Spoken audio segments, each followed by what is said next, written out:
बहुत शुक्रिया नाजरीन, प्रोग्राम ज्वाइन करने का। आज एक बड़ी खबर के साथ मैं हाजिर हुआ हूँ। खबर यह है कि पाकिस्तान का सियासी निज़ाम तब्दील होने जा रहा है। कैसे तब्दील होने जा रहा है, मौजूदा हुकूमत को क्या चैलेंजेस हैं, पंजाब और पख्तूनख्वा में सूबाई असम्बलियों के इंतखाबात का इन तमाम मामलात के साथ क्या ताल्लुक़ है और इस्टेब्लिशमेंट ने क्या मौजूदा हुकूमत को मैसेज दिया है, साथ साथ नए सेटअप के लिए क्या इंतज़ामात किए गए हैं, किस किस के इंटरव्यूज़ हो गए हैं, ये खबर आज आपके साथ में शेयर करने जा रहा हूँ।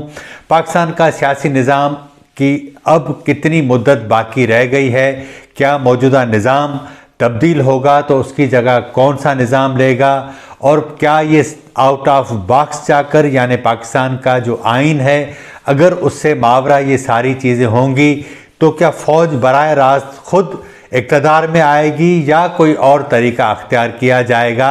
आज हम इस पर बात करते हैं। प्रोग्राम में आगे बढ़ने से पहले हमारे वो नए नाज़रीन जिन्होंने अभी हमारे चैनल को ज्वाइन किया है, हमारे चैनल को सब्सक्राइब करें।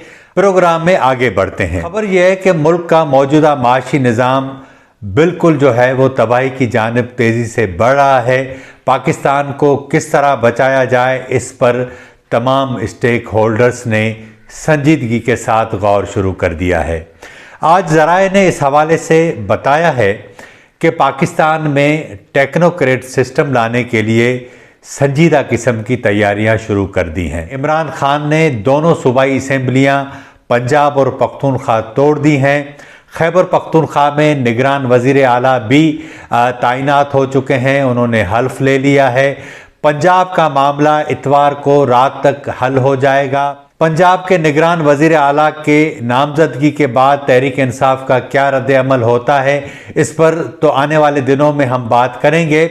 लेकिन लग ऐसा रहा है कि इलेक्शन कमीशन की जानिब से अगर मोहसिन नकवी का नाम फाइनल कर लिया जाता है तो उसके नतीजे में मुमकिन है तहरीक इंसाफ कोर्ट के अंदर चली जाए। लेकिन ये वो मामलात हैं जिनको कुछ दिन लगेंगे वाज़े होने में। लेकिन जो अहम बात है वो ये है कि पाकिस्तान का जो मौजूदा माशी निज़ाम है उसने पूरे ढांचे को हिलाकर रख दिया है। पाकिस्तान की इस्टेब्लिशमेंट कोशिश कर रही है, पाकिस्तान की मौजूदा जो रजीम है वो कोशिश कर रही है। बिलावल भुट्टो ज़रदारी दुनिया भर के मुख्तलिफ ममालिक में जा रहे हैं, कोशिश कर रहे हैं, लेकिन पाकिस्तान को जो सपोर्ट की ज़रूरत है, जिस मदद की ज़रूरत है वो कहीं से मिल नहीं पा रही। यहाँ तक कि सऊदी अरब ने भी जो पैसे देने थे उसको भी IMF के साथ जोड़ दिया है, और IMF के पास जब तक हम नहीं जाते वहाँ से IMF अगर हमें उनकी शराइत को पूरे करते हुए वो हमें कर्जा नहीं देता तो पाकिस्तान का माशी निज़ाम स्टेबल नहीं हो सकेगा। अब मौजूदा हुकूमत को जो सबसे बड़ा चैलेंज है वो ये है, IMF ने वाज़े कहा है कि गैस और बिजली की कीमतों में इजाफा करें, टैक्स कलेक्शन में इजाफा करें, उसके बगैर आपको कर्जा नहीं दिया जाएगा। इस वक्त भी बड़ी तादाद में बहरी जहाज़ लंगर अंदाज हैं कराची पोर्ट पर, लेकिन LCs के पैसे नहीं हैं और इसी वजह से वो जहाज़ वहीं खड़े हैं। रोज़ाना हमारे मुल्क के ताजरों को करोड़ों रुपए डैमरेज की शक्ल में अदा करने पड़ रहे हैं। डैमेजेस इतने बढ़ते जा रहे हैं कि मौजूदा हुकूमत उसको कवर करने की पोजीशन में नहीं है। दूसरी जानिब मुस्लिम लीग नून के अंदर जो इख्तलाफात हैं वो वाज़े शिद्दत अख्तियार करते जा रहे हैं। मईशत को इतनी चैलेंजेस हैं कि उसका संभालना, उसे सहारा देना बड़ा मुश्किल होता जा रहा है। अब जब मार्च में पंजाब असम्बली और पख्तूनख्वा असम्बली के इंतखाबात होंगे तो इस सूरत हाल के अंदर यानी 2 माह के अंदर मौजूदा हुकूमत को चैलेंज यह है कि अगर वो IMF के पास जाती है तो उसे उसकी शर्तें पूरी करनी पड़ेंगी, और अगर वो उसकी शराइत पूरी करती है तो मुल्क के अंदर महंगाई का एक ऐसा तूफ़ान बरपा होगा जिसके नतीजे में मौजूदा जो इलेक्शन होंगे सूबाई असम्बलियों के और तहरीक इंसाफ की जो नशस्तें खाली हुई हैं उस पर जो इंतखाब होंगे उसकी मुखालफत हुकूमत की इतनी बढ़ जाएगी कि तहरीक इंसाफ एक बड़ी अक्सरियत के साथ दोनों सूबाई असम्बलियों में मुंतखब होकर आ जाएगी। अगर मौजूदा हुकूमत IMF की शराइत पूरी नहीं करती और कर्ज़े के लिए नहीं जाती तो मुल्क का जो है वो बेड़ा गर्क हो जाएगा। अब ये वो दो इंतहाएं हैं जिसमें से किसी एक का इंतखाब करना पड़ेगा मौजूदा हुकूमत को। ज़रा ये दावा करते हैं कि इस्टेब्लिशमेंट ने वाज़े तौर पर मौजूदा हुकूमत को कह दिया है कि 15 से 20 दिन के अंदर आप IMF जाएं और उनके साथ मामला तय करें और जो वो शराइत रखते हैं वो पूरी करें और मुल्क को माशी तबाही से बचाएं। अब जब मौजूदा हुकूमत मुल्क को माशी तबाही से बचाने की कोशिश करेगी तो उसकी तबाही को कोई नहीं रोक सकेगा। यही वो सूरत हाल है जिसमें मौजूदा हुकूमत को फैसला करना बड़ा मुश्किल जो है वो हो रहा है। हमारे ज़रा ये बताते हैं कि मुल्क के अंदर एक टेक्नोक्रेट सिस्टम लाने की तैयारियां मुकम्मल की जा चुकी हैं। पाकिस्तान के नए वज़ीर आज़म हफीज़ शेख होंगे, उसके इंटरव्यू हो चुके हैं।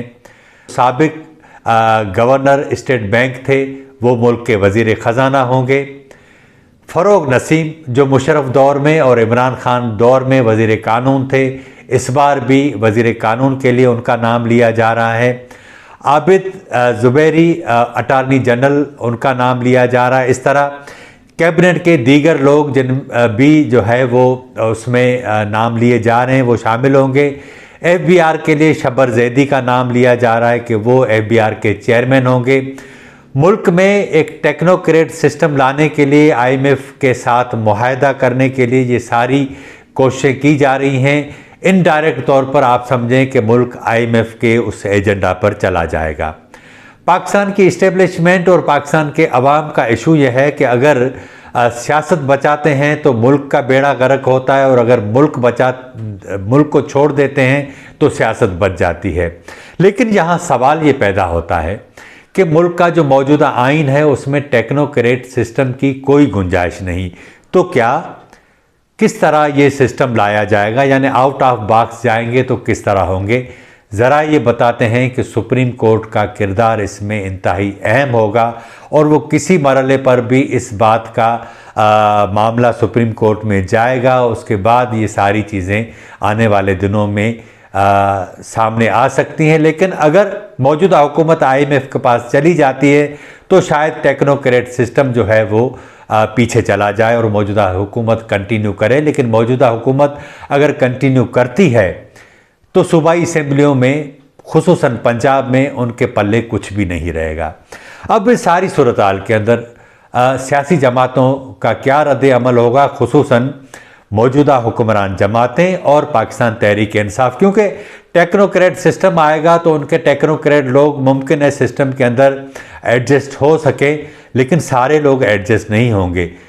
अब पाकिस्तान की इस्टेब्लिशमेंट जिसे इमरान खान कहते थे कि वो न्यूट्रल नहीं है और मौजूदा हुकूमत का ये दावा था कि वो न्यूट्रल है, अब आप अंदाज़ा लगा सकते हैं कि सूरत हाल कहाँ पर आकर पहुँची है।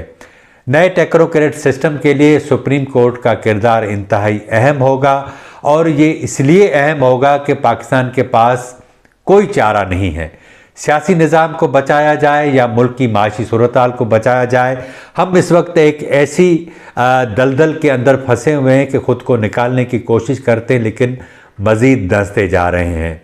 हमारी पॉलिटिकल एलीट, अस्करी एलीट, हमारे सरमाएदार, इन्होंने मिलजुल कर इस मुल्क की आम आवाम को जिस तरह लूटा है, जिस तरह उनके जिस्म से खाल नोची है, वो किसी से ढकी छुपी बात नहीं। जितने भी कर्जे लिए गए वो तरक्याती कामों की सूरत में कभी भी किसी प्रोजेक्ट की सूरत में नीचे नहीं आए। लेकिन अब जब हम देखते हैं कि जब हम बिल्कुल अब गर्क होने की तरफ जा रहे हैं तो एक नया तजर्बा होने जा रहा है। होना तो यही चाहिए था कि कोई टेक्नोक्रेट सिस्टम बनाने से पहले तमाम स्टेक होल्डर्स को एक जगह पर बिठाया जाए और उसके बाद उसमें इस्टेब्लिशमेंट हो, यानी आर्मी की क़यादत हो, सुप्रीम कोर्ट की क़यादत हो, तमाम सियासी जमातों के लीडर हों, पहले आएँ, अपने गुनाहों का एतराफ़ करें, फिर उनकी सज़ाओं का तो तयन नहीं हो सकेगा क्योंकि यही अशराफिया है, यही सारे फ़ैसले करती है। लेकिन इस मुल्क के अवाम के ऊपर वो एक सूरत में रहम कर सकते हैं कि वो कहें कि हमसे जो गुनाह हुए हमें माफ़ करें, पब्लिकली ऐलान करें और फिर कोई एक नई जो है वो इब्तदा की जाए। लेकिन लगता है कि ऐसा नहीं होगा। एक बार फिर इस्टेब्लिशमेंट का और अदलिया का जो किरदार है दोबारा उसी ताकत के साथ हम देखते हैं कि दोहराया जाने वाला है। आने वाले दिनों में क्या होगा वो हम आपको अपडेट करते रहेंगे। आज के प्रोग्राम में इतना ही। हमारे चैनल को सब्सक्राइब करें, लाइक करें, शेयर करें और अपनी राय का भी इज़हार करें। मुझे इजाज़त दीजिए। अल्लाह हाफिज़।